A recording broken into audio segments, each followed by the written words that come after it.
What's going on, guys? Welcome back to the Random Video Blog, where every single Friday I, Graham G.S. Matthews, run down my rambling thoughts in the wrestling world, share a few stories, etc., etc. And tomorrow, April 14th, 2018, marks 10 years to the day that I officially declared myself a wrestling fan. Now, it was back on April 14th, 2008, as I've talked about many times here before in the Random Video Blog, that I watched my first full episode of Raw. I think I watched episodes of Raw before that, some bits and pieces, never really got into it officially. Until this show, when I saw William Regal versus Randy Orton advertised, and you're probably thinking, why the fuck that match? Well, I saw William Regal in a commercial for the show.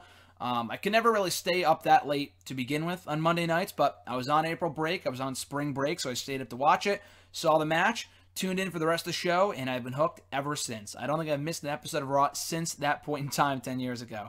So that's what got me hooked. Here we are 10 years later. I'm looking forward to celebrating. I always celebrate my faniversary one way or another. Now, tomorrow's Saturday, but I am kind of going to celebrate it on Monday when Jason and I go to our first Raw together. Now, I went to Raw a few months ago, Raw 25, great time with John, but I am going to Raw this Monday in Connecticut. It was fucking destiny for Raw to be in Connecticut 2 days removed from my faniversary. So, looking forward to celebrating 10 years as a wrestling fan this coming Monday. But, here in the Random Video Blog, I thought I would do something special. Now, last year on the Random Video Blog, on the exact 9-year anniversary of when I started watching wrestling, I ran down my top 9 favorite WWE matches since I've been a fan for. So as you'll notice in the title of this video, I included it. A lot like with the last one, I'm not sure if I put it in the title, of that video I did a year ago.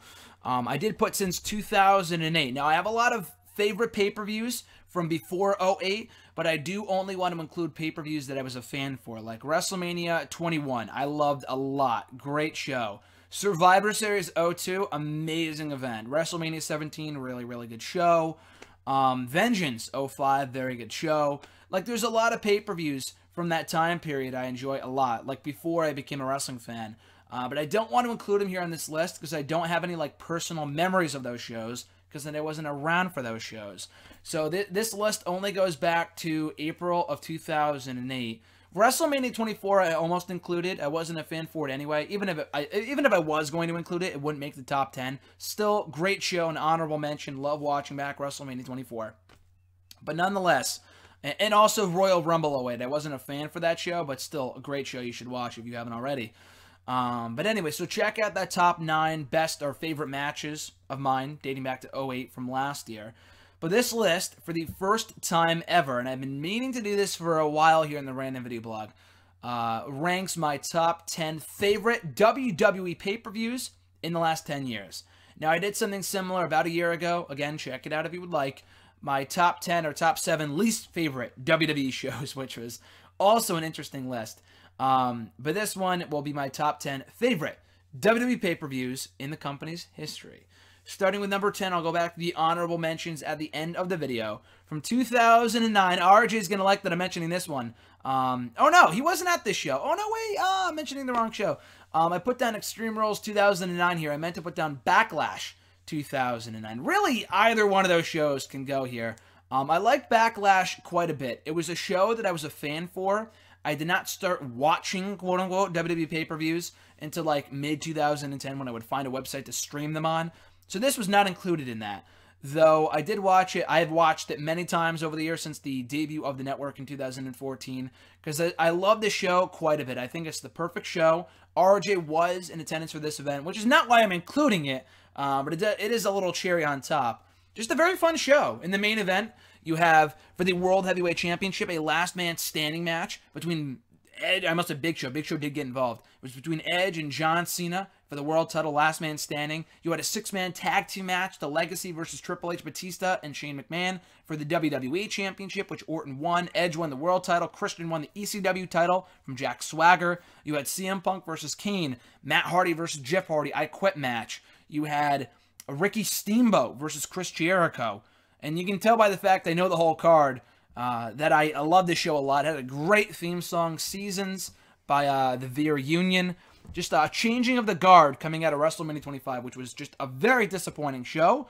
Backlash, much better, and makes the top 10 here list of my top 10 favorite pay-per-views in WWE history. Coming in at number 9 is from 2013. Now, I don't have many favorite shows at all from 2013. 2013, personally, and in wrestling was not a great year at all. I did start college that year, which was nice. Everything else pretty deplorable. 2013, though, in wrestling, in WWE, they had a hot summer. I thought the road to WrestleMania sucked. The road to the Rumble sucked. Survivor Series sucked. The fall was terrible. Though the saving grace of 2013, in my opinion, for WWE was the summer season. Coming right out of Payback, which was a great show. Money in the Bank, great show. Extreme Rules, also a very good show for the month of May. SummerSlam was the culmination of a very hot summer, literally and figuratively in WWE. Just an awesome card all around. The top 3 matches made this a must-see show. From Daniel Bryan beating John Cena to win the WWE Championship in the main event, only for Randy Orton to cash in, go heel, along with Triple H turning heel on him. One of the most epic endings I've ever seen. Now, it gave us the Authority, which I hate, and everyone else does too. We're so sick of seeing the fucking Authority 5 years later. That being said, Triple H going heel, Orton going heel, super cool. That was an awesome moment. We had Christian versus Alberto Del Rio for the World Heavyweight Championship. We had Bray Wyatt's in-ring debut in a lackluster match against Kane, but it was what it was. Cool moment nonetheless. And also, one of my favorite matches of all time, which I'm pretty sure made that top 9 list from a year ago, CM Punk versus Brock Lesnar. Probably one of my favorite CM Punk matches.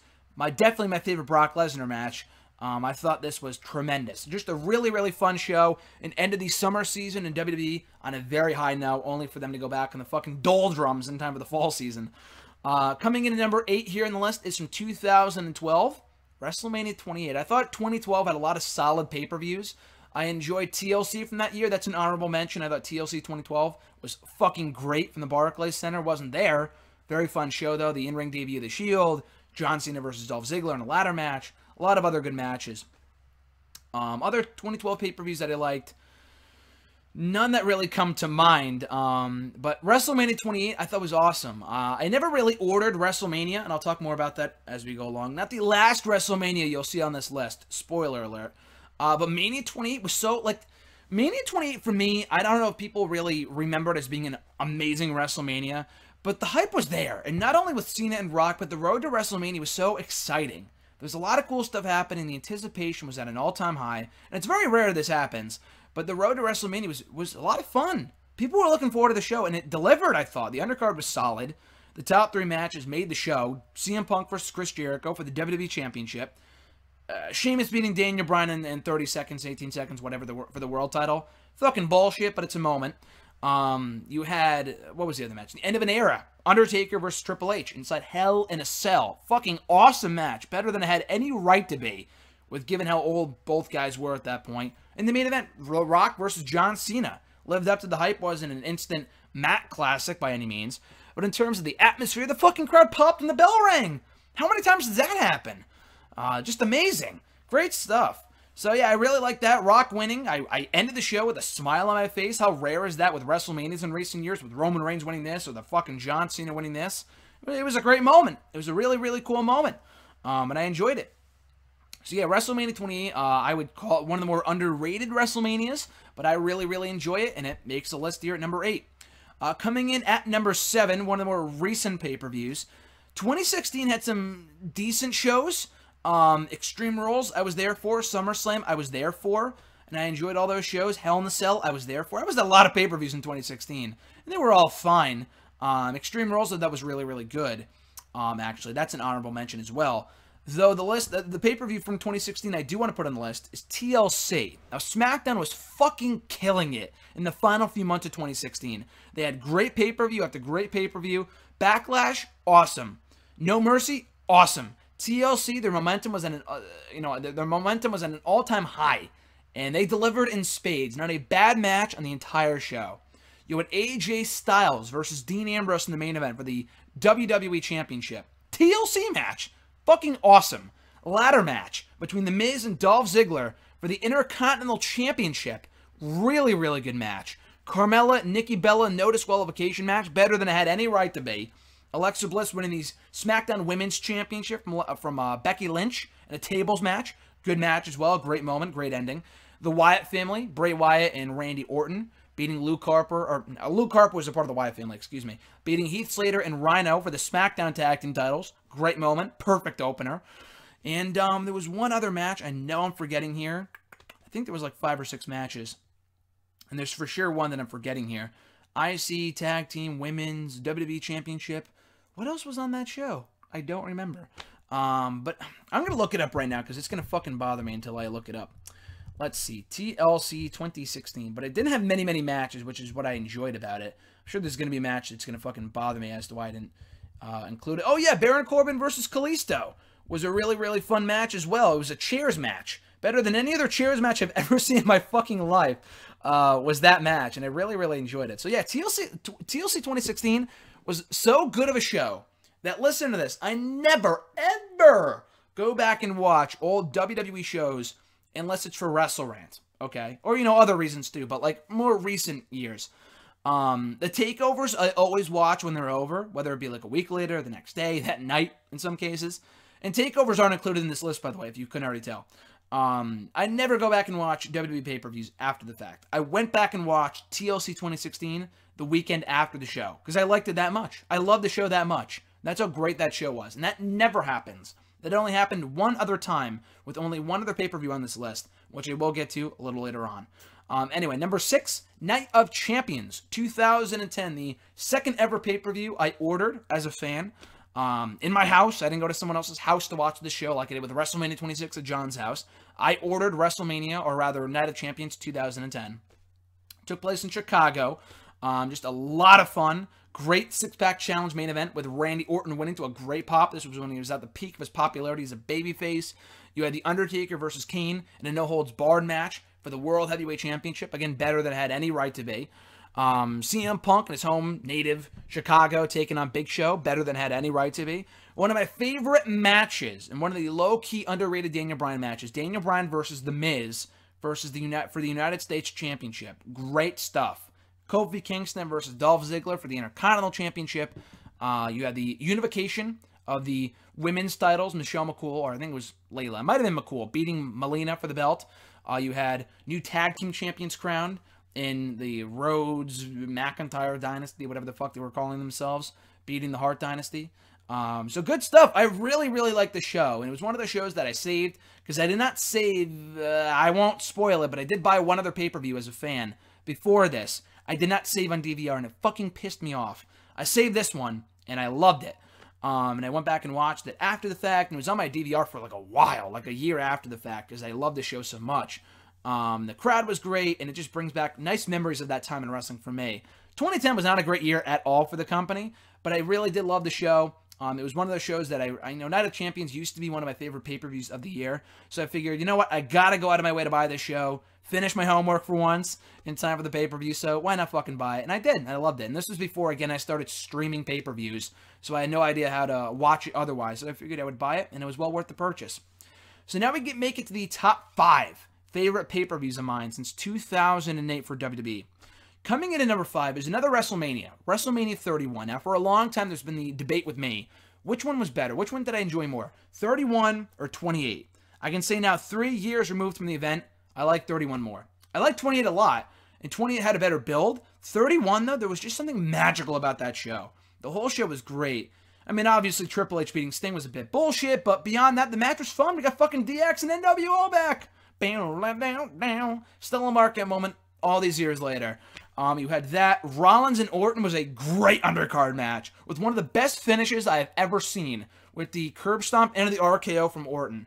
Fucking amazing. Amazing. You had that. A great ladder match opener for the IC Championship. Daniel Bryan winning. Yes, yes, yes. John Cena winning the United States Championship from Rusev in a good match. Taker beating Bray Wyatt. A pretty good match. Better than fucking Taker and Brock from the year before, which was terrible. Speaking of Brock Lesnar, an awesome main event between Brock and Roman does not get the credit it deserves in being as good as it was. Then Rollins cashes in. Again, one of the best booked finishes in WrestleMania history. 31 was a great show. Sometimes gets overshadowed because 30 was so great with Daniel Bryan winning the belt. I get it. Another honorable mention, I enjoyed 30 a lot. Not one of my favorite shows, but I enjoyed 30 a lot. 31, I think, is better. 31 overall had maybe not as many moments, but it was a great show. And it had a lot of great matches and a lot of notable moments as well, with title changes and stuff like that. Can't go wrong with WrestleMania 31 here at number 5. Number 4, TLC 2011.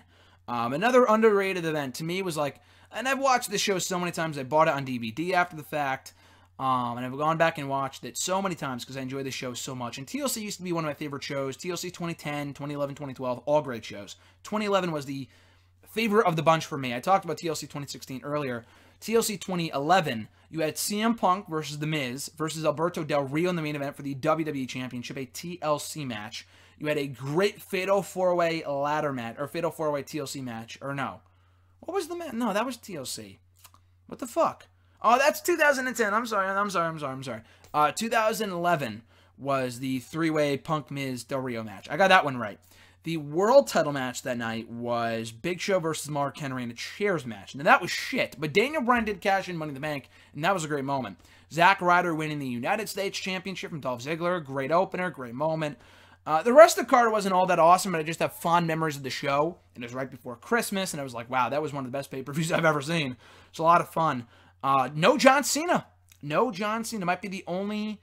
No, I was going to say the only John Cena-less pay-per-view on this list. That's inaccurate because TLC 2016 did not have Cena on the card. Nonetheless, this was a great show. Great show. A lot of great moments and kind of marked the changing of the guard in more ways than one for the months that followed. Coming in at number 3, we get to the elite of the elite here. Elite. The Elite 3 here on my list. Royal Rumble 2010. Again, on paper, you're like, why the fuck is this at number 3? The first ever pay-per-view I ever ordered. I love this show. I begged and pleaded my mom to buy this event for me. At that time, we were living at my fucking grandmother's house. We were in between houses at that time, so I went over to my aunt's house on a Sunday night between 8 and 11 to watch this show. And I was so desperate, I paid my mom like half, I think I paid my mom half the 50 or 60 bucks that it was to buy the event just for the show. That's how good the show was. And my hype was for it, and I had never seen the Rumble before. I wasn't a fan for the 08 Rumble. I didn't buy or even watch the 09 Rumble until years later. The 2010 Rumble was a lot of fucking fun. It was a lot of fun. You had a great World Championship match between Rey Mysterio and The Undertaker. You had a pretty decent Sheamus and Randy Orton match for the WWE Championship. Christian and Ezekiel Jackson for the ECW Championship. And the Rumble match itself, I thought, was fantastic. Was better than it had any right to be, considering the show itself. 2010 was not a great year for WWE, but the Rumble was a lot of fun. The Rumble was a ton of fun, and the Rumble match was just one of the best I've ever seen before this year. Anyway, I thought the 2018 Men's Rumble was better, but that Rumble match was great. Brings back fond memories of me watching and at my aunt's house and me marking out into a pillow because I didn't want to wake up my cousins when Edge came out and returned and won the whole thing. It was fucking amazing. Amazing, which is why it's number 3 here on the list.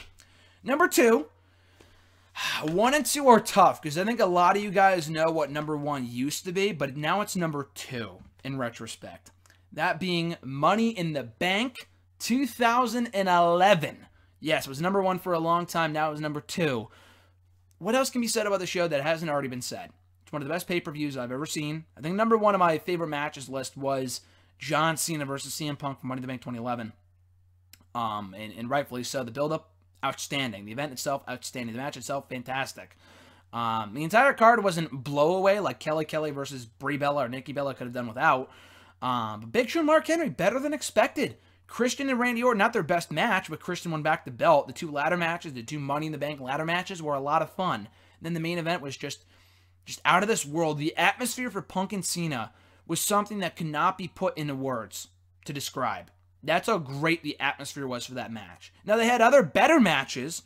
The match on Raw from early 2013 was better than this in the ring from an in-ring standpoint, but the build-up to this could not be matched. The anticipation was unfucking real. And I love the match so much, and it makes this pay-per-view one of my favorite pay-per-views of all time. So much so that I observe July 17th as National CM Punk Day, which is when this event took place back in 2011, which is why I'm going to fucking Money in the Bank in a few months. I've been to Chicago a few times before and connecting flights to go see my girlfriend, but I've never actually been in the city of Chicago before.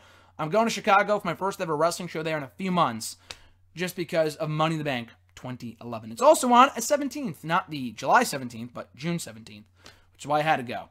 So I'm looking forward to that. But number 1 here in the list, if it's not Money in the Bank, then what is it? WrestleMania 33. Not the best WrestleMania of all time. Don't jump on my ass here, people. I was there.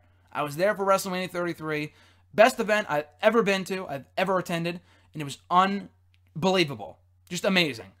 My hype level for this show was just through the roof, of course, because I'd never before been to a Mania, and I could not pick a better Mania to go to. Now, like I said before, I love 28, I love 31. 33, though, cannot be beat for me because I was there. Just the experience being there with Jason and just everything else, with just the Hardy Boys coming back and the Undertaker seemingly final match, and just Cena proposing to Nikki Bella and Kevin Owens winning the United States Championship, and Austin Aries versus Neville in the kickoff show, and just being in Orlando and the atmosphere and the fireworks, and it brings back goosebumps even thinking about it. Again, like with TLC 2016, I never go back and watch pay-per-views after they're over in recent WWE history. I did with WrestleMania 33 for obvious reasons. I was there, did not watch it on TV. I wanted to go back and watch it myself. The show was just on another level. Again, not the best WrestleMania of all time by any means, but it was a pretty good show, and just being there put it just in the #1 slot for me, my favorite pay-per-view of all time, because it brings back amazing memories of being my first ever WrestleMania. Now, I will be at WrestleMania next year, WrestleMania 35. I've yet to buy my tickets, of course. I don't go on sale until November. But I will be there for that show, because it will be in my backyard in New York, New Jersey. I'm from Connecticut, so it's relatively close. So we'll see if that one makes the top 10 list at some point, but with this being my first ever WrestleMania, it's hard to not put it at #1. So again, real quick, my top 10 favorite WWE pay-per-views of all time. Number 10, Extreme Rules 2009. Number 9, SummerSlam 2013. Number 8, WrestleMania 28. Number 7, TLC 2016. Number 6, Night of Champions 2010. Number 5, WrestleMania 31. Number 4, TLC 2011. Number 3, Royal Rumble 2010. Number 2, Money in the Bank 2011. And number 1, WrestleMania 33. So what are some of your favorite pay-per-views of all time, whether it's been in the time that you've been a fan for, or even before that, or whatever? Let me know in the comment section down below. Tweet me in the Twitter machine, at WrestleRant, of course. Find me on Facebook at facebook.com/Graham.Jason.Matthews. All the links to my socials are in the description box down below. I'm looking forward to celebrating my anniversary by watching wrestling all weekend long and being in attendance for Raw this coming Monday with Jason. Looking forward to it. Till then, guys, have a great rest of your week. I'm Graham Jason Matthews, or weekend rather, and I'll catch your ass down the road.